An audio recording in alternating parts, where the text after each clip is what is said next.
16th birthday, my parents called me into the living room. For a moment, I thought they finally wanted to celebrate with me. Instead, my father handed me an envelope. Inside was a notice giving me 30 days to move out.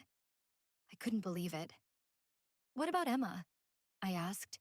My mother looked me in the eyes and said, "Emma belongs here." 30 days later, I left with 2 suitcases and less than $100. Nobody hugged me goodbye. Nobody told me they loved me. As I walked away, I made myself a promise. One day, they would regret treating me this way.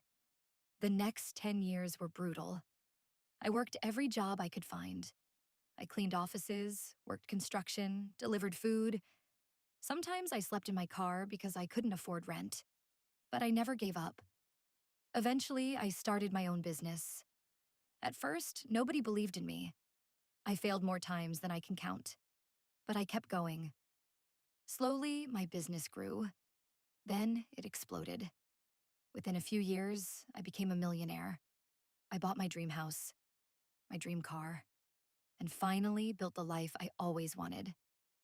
Then one rainy afternoon, my assistant walked into my office. "There are 3 people here asking for you." When I walked into the lobby, I froze. It was my parents and Emma. They looked exhausted, older, defeated. Their business had gone bankrupt. They had lost their house, their savings, almost everything. My mother started crying. My father lowered his head. "We need your help." I looked at the people who had spent years treating me like I didn't matter. The people who threw me away. The people who never once checked if I was okay. Then I asked one simple question.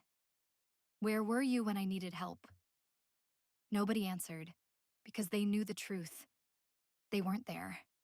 Not once. I stood up and walked to the door. My parents smiled, thinking I was going to help them. Instead, I opened it and pointed outside. "You chose your favorite daughter." The smiles disappeared. "Now live with that choice." Without another word, they slowly walked away.